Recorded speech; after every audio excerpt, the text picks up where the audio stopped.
Hello, we're in England, we're doing paintings. Now, this is not a painting, it's a print. It's by Fernand Leger, 1881-1955.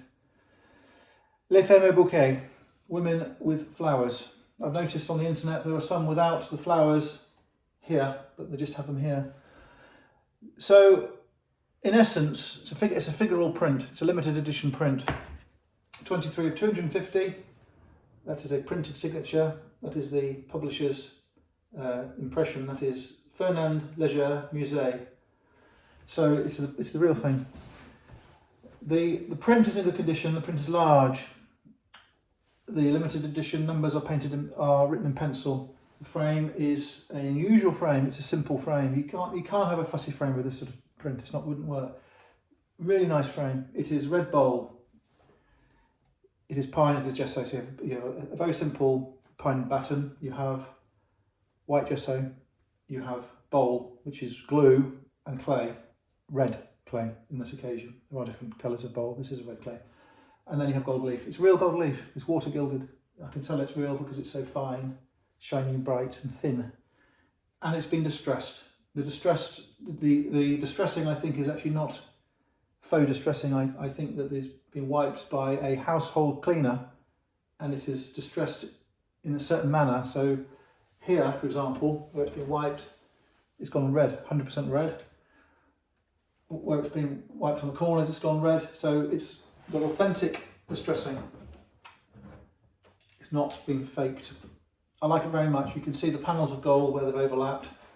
The overlaps are very narrow because they don't want to waste the gold, so it's been gilded carefully. And sometimes when they do a fake distressing, they will leave wide overlaps of gold, so you get a effect of gold bowl, gold bowl, gold bowl. So I think when it was made, this frame, it would have been very, very bright, like a piece of metal. It would have been like a piece of gold metal. But I like the finish. I think it works very well. I mean, the world is full of gold perfect frames, modern frames, extruded frames on composite. This is not that sort of thing. This is a really nice, smart frame. So there's a little bit of water damage there, tiny bit. You have the margin, the impression, the signature, the numbers are on the same piece of paper.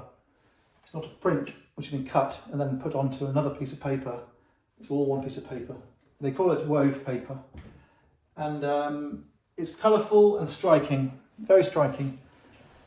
They're strange looking figures, but they're not unpleasant, they're not frightening or intimidating or austere. And this is really this really means this can go into your home.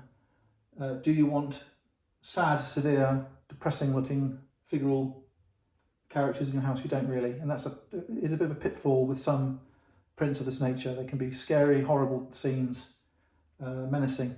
This is friendly, it's homely, yet it still is striking. And there's a lot about this Leger person on the internet. There's no point in me going over it, it's just a waste of time. Very interesting person, very well liked, not terribly well known, but I think it will become more well known. So we have a large print. Okay, let's have a look at the back.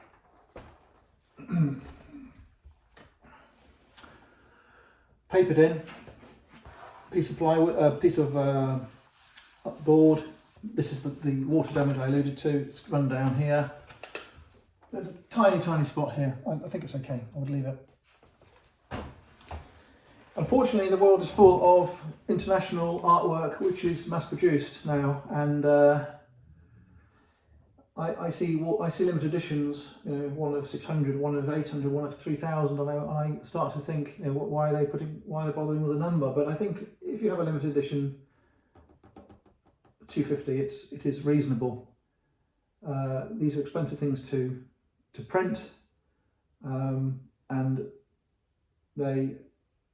I think this item will climb in value given the fact it is limited edition. It's got the seal stamp. It is of a certain size. I think that some prints are too small. Have I got across the essence of the picture? Well, I think really I don't buy many prints. You'll see on the website I have very few. Very few. In fact, I think that's probably the only print I've got. I've got hundreds and hundreds of oil paintings. Now I've got another print down there, Dante. So I liked it. It's colourful, striking. You can imagine that in a nice flat in Saint-Tropez, overlooking the Mediterranean Sea. Striking. Everyone who comes into your house is going to say, "What's the picture?" You can imagine us in a house in London. You can have it in a loft-style apartment, modern. You can have it in a cottage near the Thames with stone wall. You can have it in a farmhouse. You can have it on a boat. You can have it in New York. You can have it in, well, anywhere. I think it is a wonderful thing, wonderful thing. When you see his other works, you will start to appreciate his inventiveness and his prolific nature. And it's not an example of someone who did it by accident, who was just being crazy. He was cultivating a new way of painting, and in an honest manner. And I like very much the artist, and I think that he was conscientious and he was well intentioned. When you look at the life of Picasso, I think you have a disturbed individual. You have a person who was disturbed by war in his native country.